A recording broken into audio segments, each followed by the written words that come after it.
Mas hoje vamos falar aqui sobre Polkadot, né?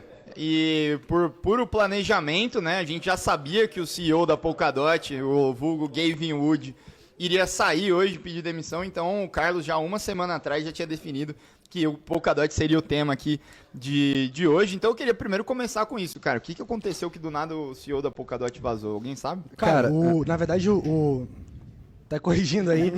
Se mostra, toma. Parada dramática. Basicamente, o Gavin Wood ele não saiu da Polkadot, ele saiu da Parrot Technology, que é uma empresa responsável pelo desenvolvimento da tecnologia da Polkadot, e ele saiu do cargo de CEO, mas ele não saiu da Parrot.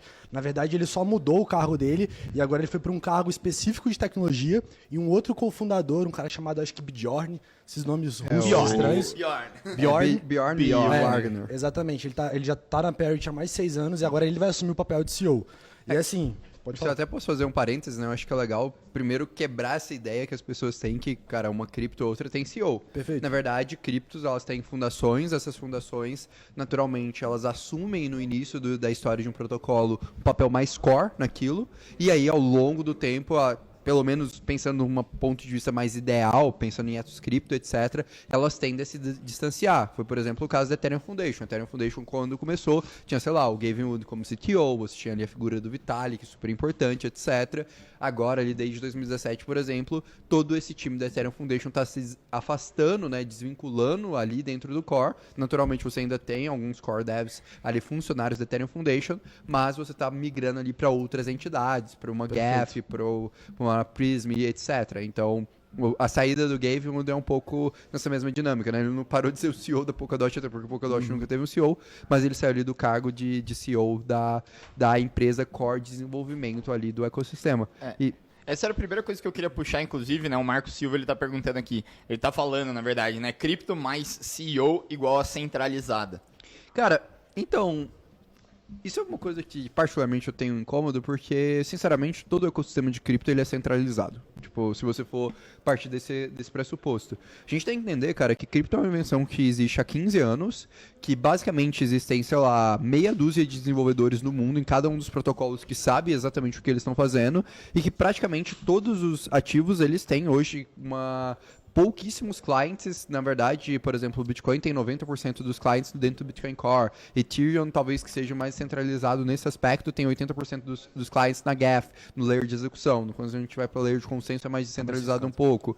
Polkadot, eu acho que não tem mais de um cliente, se eu não me engano. Solana, agora que está criando o segundo cliente com a Jump Capital. Então, assim, basicamente, cara, hoje o desenvolvimento de cripto é algo centralizado. Se você pegar os clientes, são extremamente centralizados. E, beleza, Bitcoin não tem um CEO, não tem nenhuma figura. Mas, cara, você tem literalmente 6 desenvolvedores do Bitcoin que contribuem ali com 70%, 80% do código do ativo, em grande parte. Então a gente precisa parar de ter essa noção que, tem um CEO, tem uma figura. Cara, infelizmente, a gente precisa de alguém para desenvolver alguma coisa.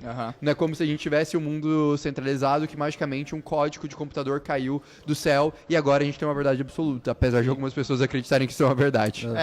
Eu acho até interessante, cara, se você me permite, a gente comentar um pouquinho sobre aquele conceito, né, que a gente já falou algumas vezes, que é da soberania, né, a ditadura do fundador.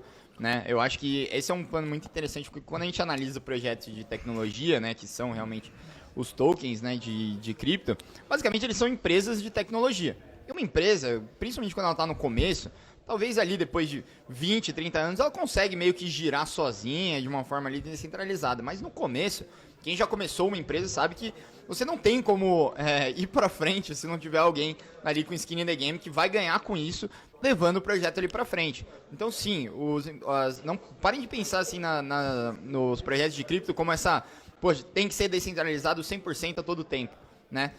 Principalmente, lógico, você tem centralizações e centralizações, né? Mas, e centralização ele é um espectro, né? Então uma coisa não é 0 ou 1, né? A coisa ou é centralizada ou é descentralizada. Você tem um espectro muito grande de graus de centralização que você pode ter. E é claro, a pergunta que vem, assim, a primeira, né, que vem assim logo na cabeça da galera, é qual que é o efeito disso pro ecossistema da Polkadot, né? Se isso efetivamente, né, aqui o que o André pergunta, se essa mudança tem impacto na continuidade do projeto, né? Isso que eu queria propor aí para vocês como discussão, quem quiser puxar. Posso puxar, já mando para você, Casta? O Gavin, ele soltou meio que um statement hoje mais cedo, quando isso aconteceu, né, explicando os motivos pelo qual ele resolveu abdicar do cargo de CEO. E, cara, para quem é desenvolvedor da Polkadot, a gente tem a oportunidade de trocar ideia com os desenvolvedores da Polkadot, é muito claro o que aconteceu. O Gavin Wood, ele é um cara muito inteligente, ele é um desenvolvedor fantástico, boa parte das tecnologias que existem hoje foram cunhadas por ele.